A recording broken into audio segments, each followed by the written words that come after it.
morning, everyone. Thank you very much for the opportunity to talk today. And I'm really standing up here as one of the many people that have put a lot of effort and hours into the transformation platform that we're going to talk about and present today.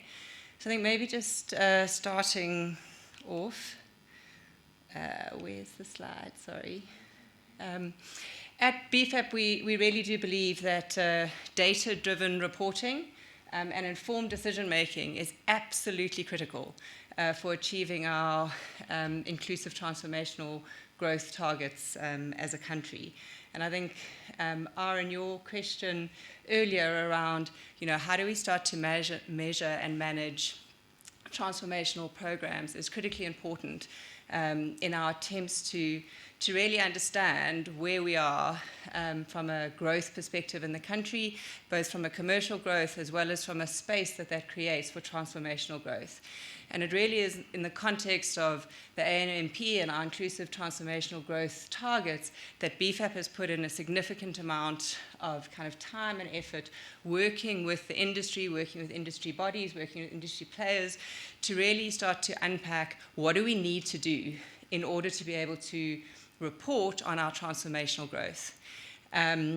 And if we really take a bit of a step back and we look at data and the data challenges that I think we faced as a country for many years in terms of reporting on our true impact from an agricultural perspective, but also our performance and also our challenges around transformation, we see that yes, there is data.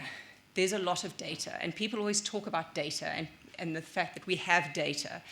But when we try and look at how do we aggregate that data, how do we report on that data, how do we structure that data, we realize that the data is really fragmented, and it's really difficult to pull it all together to get a kind of transparent, accurate, what we call evidence-based view on where we are from a performance and a transformation perspective. And with kind of data challenges, we get huge or with the current data kind of structures, there's lots of challenges around standardization of data, around definitions of what we're trying to kind of report on. We find a lot of issues of once-off reporting. So we did this year, but what does it actually mean in terms of where did we start and where are we going? And what is the time series reality of our transformational programs or of our sector in general? We also see a huge amount of overcounting or double counting and the kind of required definitions around various different programs, various different funding structures supporting the same grower or different growers for the same crop or different crops. It's actually really difficult to be able to answer some of those detailed questions. And as we get into a little bit more of the detail of the presentation and the work that we're doing specifically with SACTA, we'll call out a few of the realities of what that challenges really mean when we're trying to measure performance and also when we're trying to make the right decisions in terms of how we move our transformational programs kind of forward.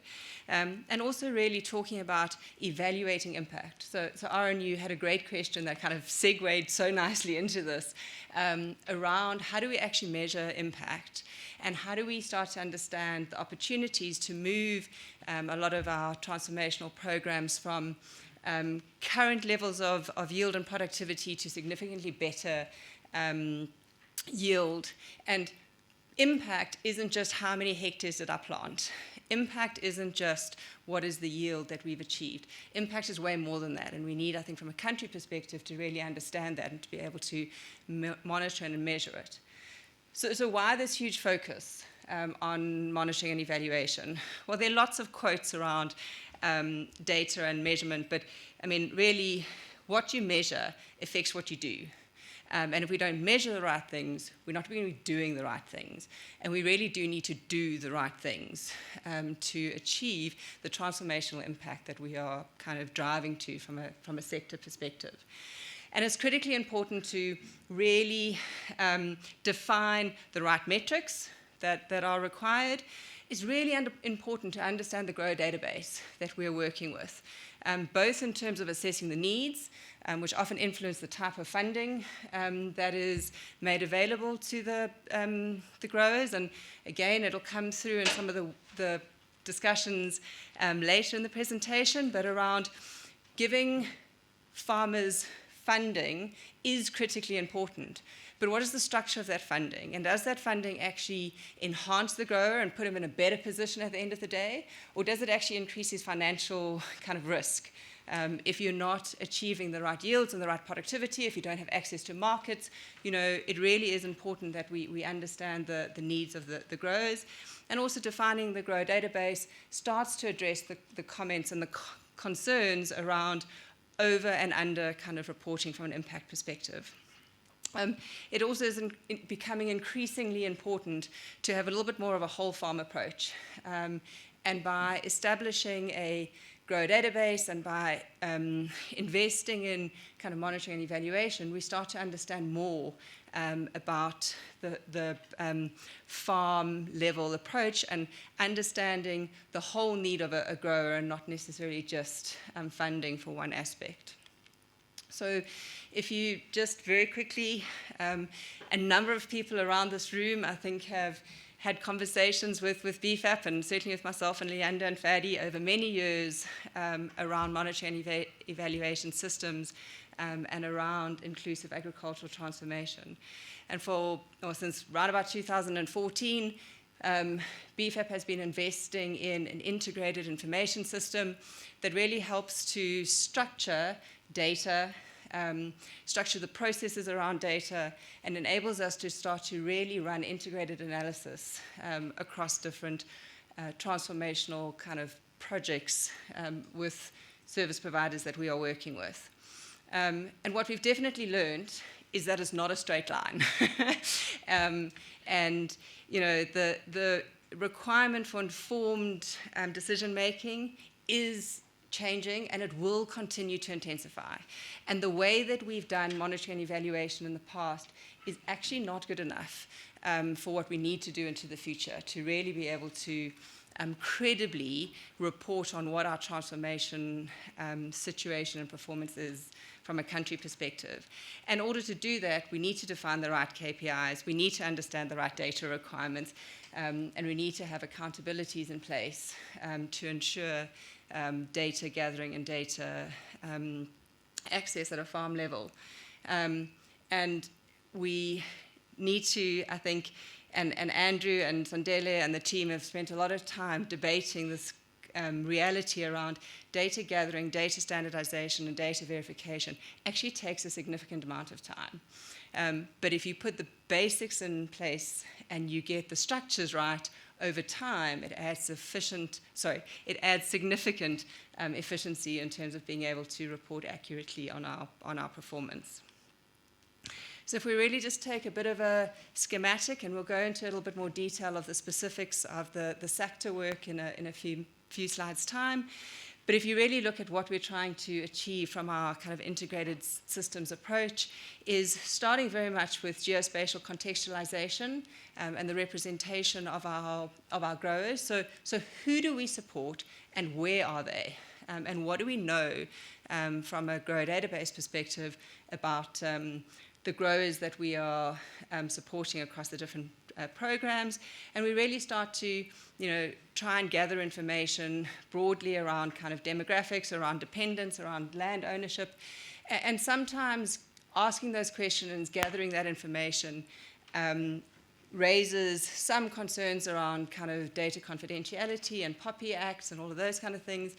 But it is critically important that we start to really understand who are the growers, where are they located, what are some of the demographics associated with those growers, because we're being asked to report on more and more of those kind of metrics when we start talking about impact and going beyond just the how many hectares have we kind of supported and what funding did we provide. We then look at very much customized and integrated M&E, so working in the specific sector, given the commodity that we're supporting, what is the key data that we require. And yes, there's a lot of commonalities in terms of data and data structures, but there also are very specific and unique nuances around different programs that we work to kind of incorporate into the monitoring and evaluation kind of frameworks and structures and templates that we develop, which we then integrate into a database where we can start really working on interactive dashboards and reporting and calling out the key metrics that we want to report on from a reporting perspective. And I think, Aaron, this is also to your question around kind of benchmarking and how do we start to evaluate where we are from a transformational perspective to where we want to be from a transformational perspective. Having this integrated database also enables us to do benchmarking and integrate other sources of data that allows us to look at what were the impacts of weather, or what is the infrastructure kind of challenges associated with the specific programs or initiatives that we're working with. So having this platform allows both the very detailed kind of client-specific information, but also the opportunity to integrate it with a lot of BFAP's kind of models and data kind of networks that can provide additional insights into some of the performance, either the good performance or actually the challenges that some of these producers are facing. So if we look at the SACTA transformational overview, and I need to apologize before I put up the next slide because I'm stealing Andrew's slide because I thought he was presenting before me. So you'll see this again later, but Andrew puts in an overview of kind of SACTA's impact and the kind of enterprise development spend and the hectares supported and the growers kind of funded through the transformational program for the 2021 to 2023 season. And we're going to unpack that in a little bit more detail in terms of the data that we've gathered and the work that we've done with SACTA up to date. And I think if we look at kind of an overall observation from the SACTA's transformational program, great efforts have been made, and I think that's within SACTA and the sector, but the reality is there's a lot we still need to do. And that the kind of generally the industry remains a little bit uncoordinated in terms of its transformational programs, and the opportunity to bring that together and to standardize on our reporting structures and our reporting platforms and programs will enable us to have a much more holistic view to where we are relative to the targets that we've set ourselves and where we want to be. So from a actual output of the platform that we're working with SACTA to develop, as we said at the start, we really focus on getting a geospatial contextualization. So where are the growers that we are kind of supporting from a province perspective? What are the number of growers and what is the area planted? Now, before I go into the detail, you'll immediately notice that there's a slight difference in the numbers reported here versus the numbers reported in Andrew's presentation, and there are a number of reasons for that. But the most important right now is this is the start of a journey. And Aaron will know, and a lot of the service providers will know, that in the last 8 months, I guess, we've been working with the service providers to get the right information from the 2023 season and collate it and aggregate it and verify it and check it. And you'll see at the end of the presentation, we're not saying that this data is 100% correct. We're saying we're at the start of a really exciting journey in terms of gathering the data, verifying the data, and getting to a point where we can really stand up here with a huge amount of confidence showing the impact of our transformational program. One of the contributing factors to the 90 on my slide versus the 119, I think it is, on Andrew's slide, is that whole comment at the start around double counting or over counting.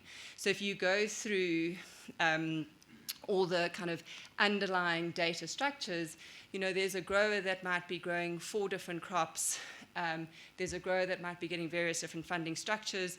Is that counted as one unique grower, or is that actually counted as a number of different growers because they're growing different crops? And that's kind of the challenge and the realities of trying to unpack this data and getting to kind of really distinct counts for growers rather than a broad kind of brush count, and you're counting the same grower who grows barley and wheat as two growers, but he's actually one grower with two crops.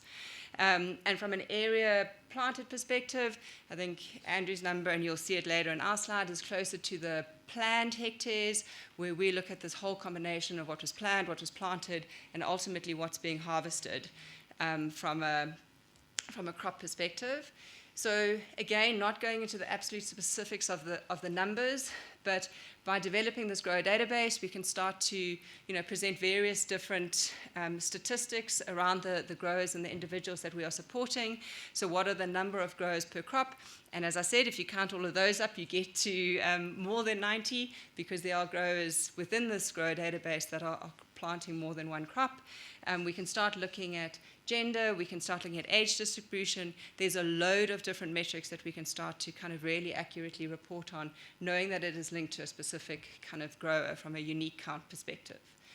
If we then unpack it a little bit further in terms of summer crop and winter crop, we start looking at what is the area planted per crop, and what is the SACTA loan that is... Those numbers are in fine print. Can you read the two up a bit? Sure.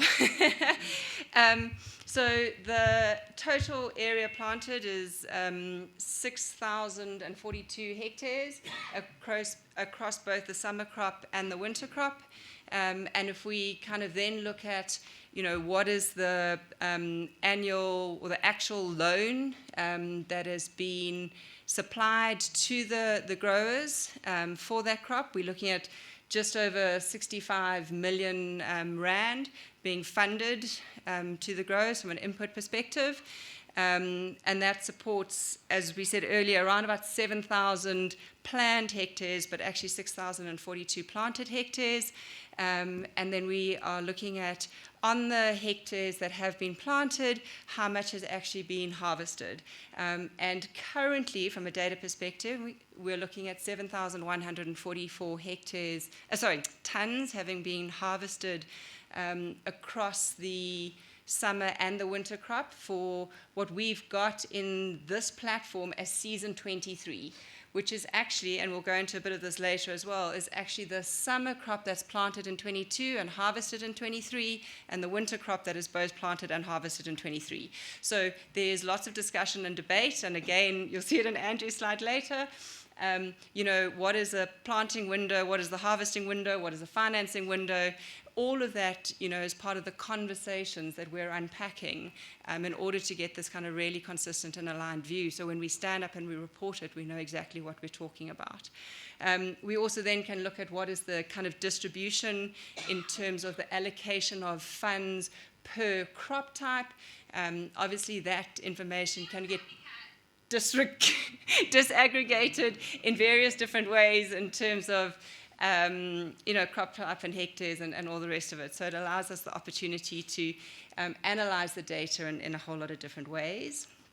And again, apologies if it's a little bit small, but this shows some of the differences around what was our planned hectares, which was 7,158 hectares, versus the planted hectares of 6,042. And the difference between that, and then how much have we actually harvested to date in terms of tons. And understanding your planned and your planted is critically important. From a budgeting perspective, Andrew and Sindele get kind of budgets from service providers saying this is the number of hectares that we want to plant, and there's obviously budgets allocated to that and funds distributed, and for very good reasons, we don't always plant those hectares, right? But what does that mean from a funding perspective? And how is the kind of delta accounted for? Obviously, there's a lot of preparation that goes into hectares, even if it's not ultimately planted. So it's not to say if it wasn't planted, granted the funds should necessarily still be available, but we can start to really unpack a lot of those questions and be able to answer a lot of those questions when we're challenged around how are funds utilised and what is the impact or the efficiencies of the funds that have been spent. What are we achieving as an outcome of the funds that have been supplied and the work that the service providers have put in. If we then look beneath the big table, we start to look a little bit about the yield. So where are we sitting from a yield perspective? And again, links very much into kind of Aaron's question around how do we benchmark our transformational programs versus the benchmark in the region where these growers are situated. And we can see at the moment that with the data that we currently have, we're sitting at round about 7,150 tonnes having been harvested, but not all the hectares are being reported as harvested yet. So we've only really seen about 3,300 hectares having harvested information, and therefore the yields are sitting at around 2.6 on average for this season. Now, from a harvested information perspective, the questions now come up is the data, or has the data not yet been provided, but it actually has been harvested? Great, we can update it, and as we go, we get updated information. Or was it planted, but no yield or no offtake has actually been achieved for various reasons? And both of those are important bits of information to have in terms of understanding the challenges that are kind of driving yield performance or the challenges that are encountered by the growers. So in SACTA's position, yes, it's a kind of soft loan, but it is still a loan, so there's an accountability to pay the loan back. So if you've got no yield, how do you pay that loan back? So it's not necessarily about kind of policing, it's about getting the right insights. So when we look at this information, kind of we understand what's actually happening on the ground, what it means from a grower perspective, and how does SACTA take that information from 2023 to start making the right decisions for 2024. So I think as we unpack the data and as we analyze the data, we're in a position where we can ask good questions and get good answers.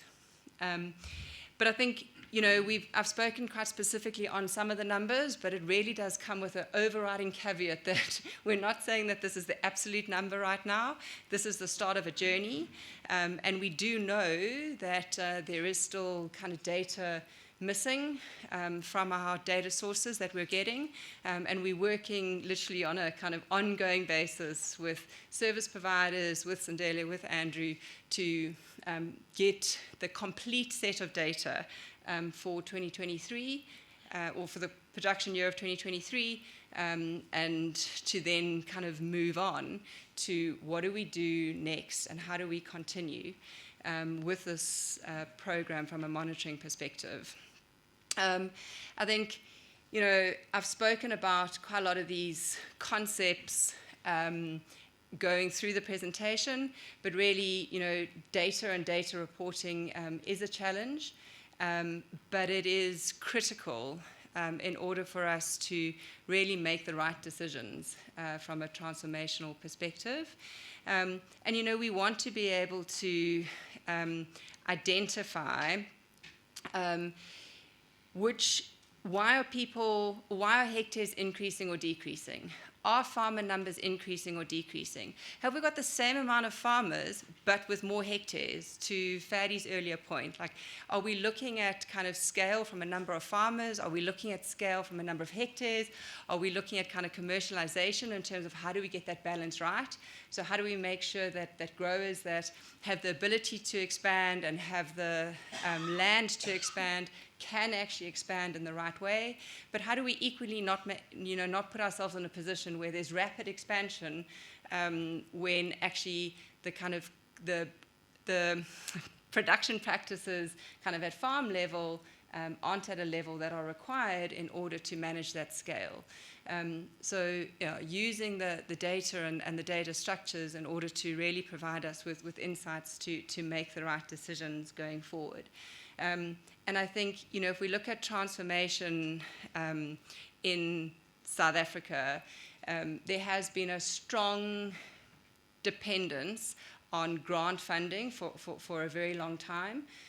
But I think the conversation has really moved from, use grant funding when grant funding is appropriate, but actually we're moving into this blended finance, into soft loans, ultimately into commercial loans. But in order to make that transition from a farmer perspective, we really do actually have to understand what are the yields, what are the returns, and what is the ability for these growers to pay back the loans. Otherwise, as Sandile always says, we're actually indebting growers rather than having a positive kind of transformational impact. So yes, there is increased focus on, what are the returns, what is the loan position, how do we manage that? But it is because it is so important with this move into a loan type funding as opposed to a grant type funding where there isn't the financial obligation to pay back the money. So lots more questions that we're kind of debating and asking around the questions in terms of, are growers staying in the program for an extended period of time? How do we successfully advance growers out of kind of soft loans or out of kind of transformational programs into alternative kind of funding programs? How do we make sure that their kind of platform is right in order to step forward? And then just a very little bit around kind of some next steps. As we mentioned, it's very much about data completeness for 2023, and we'll continue to engage with the service providers on the data. And then just we spoke a little bit around, how do we get alignment on different crop years, funding years, marketing years. There is some work that we still need to do to make sure that when we present on these numbers, there's absolute kind of consistency and standardization on what we're reporting on. There's a lot of work currently on the go around what we call the top-down versus the bottom-up. So how do we look at, from a SACTA perspective, there are obviously very clear records about what's been funded to who, for how many hectares and all the rest of it. And now we're gathering a whole lot of information from the service providers to say, what have I received, kind of what have I paid out, and what is my impact? We need to make sure that those marry at the end of the day from a systems and a reporting perspective. And then a huge focus going forward on time series analysis. So I started by saying, often M&E is a kind of a once-off type evaluation, and we say, in this year we planted that many hectares and we achieved this amount of yield. Yes, that is important information, but actually what we want to be able to say is, over the last 5 years, this is the trend in our yield by crop. This is the improvement in yields that our farmer programs are achieving, and this is why, and this is the impact and the benefit that our program has actually had from a transformational perspective, and also the opportunity to create what we call a bit of a multi-platform reporting program.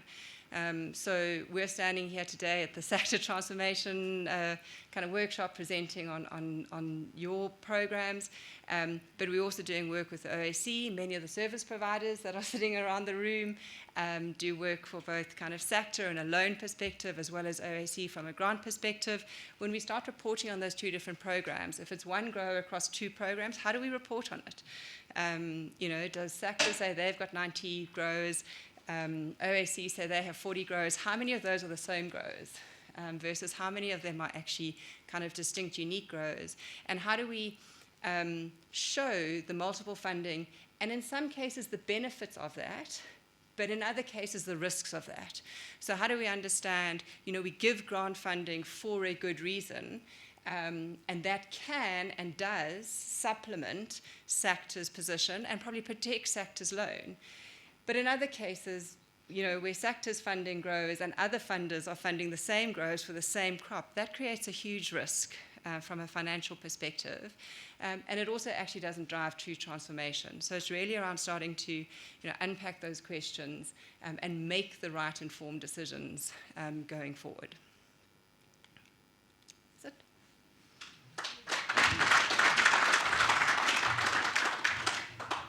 Thank you very much, Sandy, for your insightful presentation. It's very clear that there's still a lot of work that needs to be done, but at least you have started and you are getting somewhere, and that's awesome.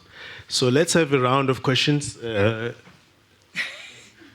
want to ask a question? All right. Andrew from SACTA, the CEO of SACTA. Yeah, come down, yeah, so you can get captured.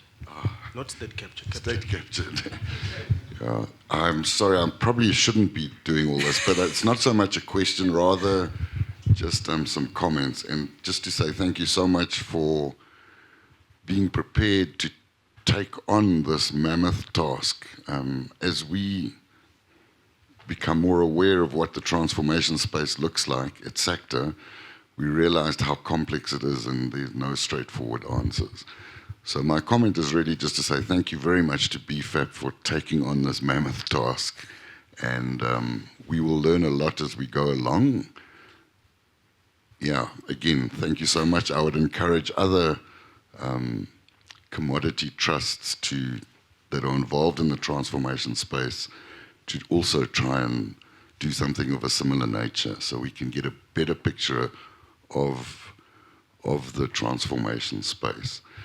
And this is a really critical space in South Africa. I always say this, in 30 years' time, we'll have a population of 120 million. We need to probably double or even more than double our food production. We need more farmers. It's very simple. Thank you very much, Sandy. Thank you. Thank you, Andrew. Any other comments or question?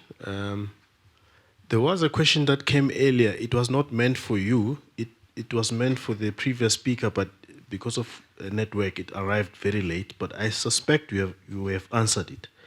It has to do with the BEE. Somebody said, do we have statistics on the number of wheat? I think wanted to talk about hectares. Wheat cultivated by qualifying BEE farming enterprises in South Africa versus commercial farmers. And this was from Noel Bastian from For Farmers Organization. I'm not sure whether that question you have any information, but I think it was meant for the previous speaker, but we got it late from online. Yeah, but I think it goes to the issue of evaluation, monitoring, and that you spoke about earlier, and which is a continuous issue. And I think one of the important things that that comes from Andrew's comment is that very few organizations are willing to be evaluated on what they are doing. I think the fact that SACTA is opening up its books and it's giving you information to make an assessment, analysis, and comment, and even project what the future might look like, it's very important for their own organizational improvement. I think that's a very critical point to make. Is there any other comment or two questions before we take a break? We've eaten a lot of time for our break. Yeah, I knew you were going to ask. I knew it. I was just waiting for you. And I was trying to avoid it, but I can't. I think what I picked up already positive there, and comparing it with what Ferdi was actually presenting, when you look at the soya there, the long-term average of soya that Ferdi was presenting, I think it was about 2.07. And I think when I look at the average yield just under soya for 2023, I think it's about it's maybe a little bit slightly higher, 2.6, compared to what Ferdi was presenting. And I think, is that level of information that also do save us from the likes of Andrew and them as the funders, because I'm also hoping that this information, as it gets gathered and these measurements and measurable outcomes are put forward, that it's not only about measurement, but it's about also unlocking more support.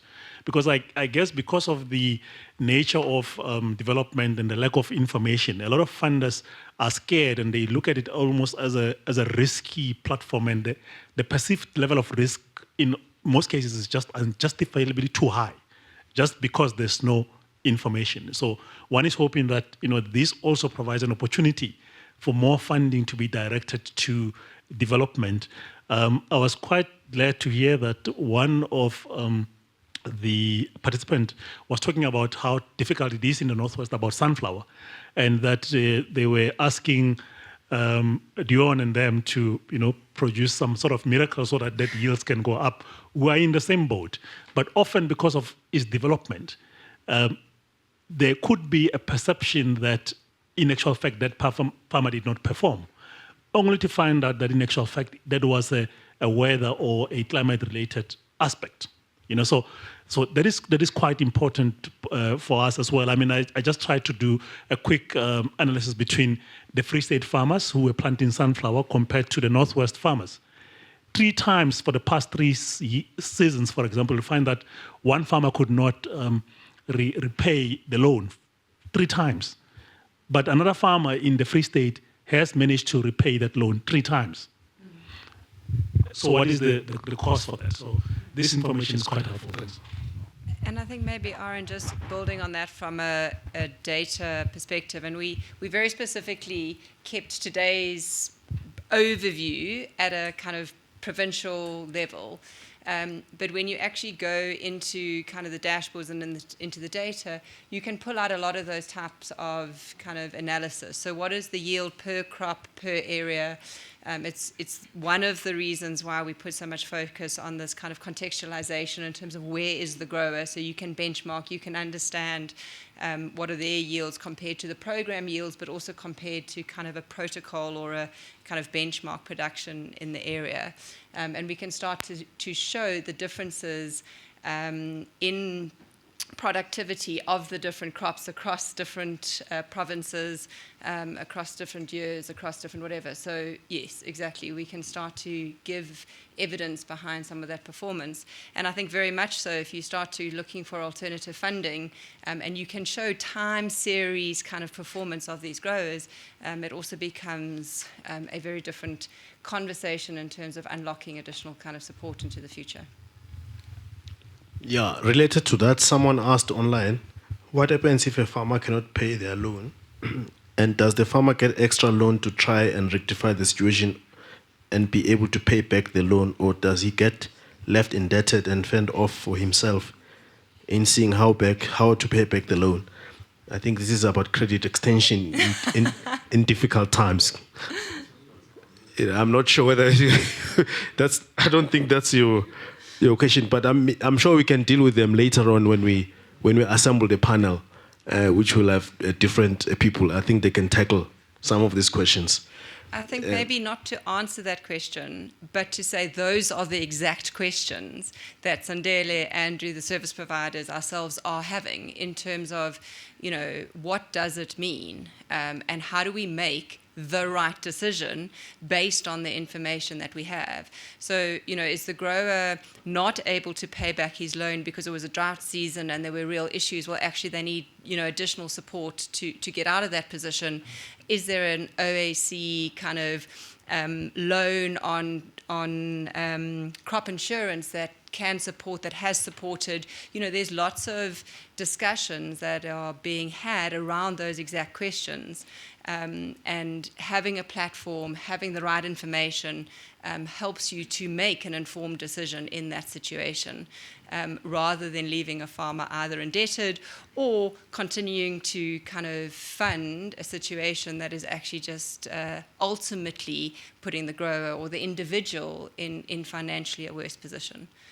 So good question, and that's part of the reason for the investment and the kind of conversations that we're having in terms of the way forward. Yeah, thank you so much. My take would be that I think it would be interesting to see how best practices can be learned from one area of development where there's been successes and be applied in another area where there had been failings and perhaps poor performance. And I think seeing that type of assessment, I think, will be quite crucial going forward. Thank you so much, Sandy, for your input. Thank you. You have a bit of a goodie as well.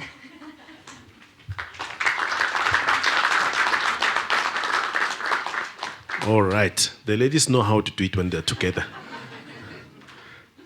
Thank you so much.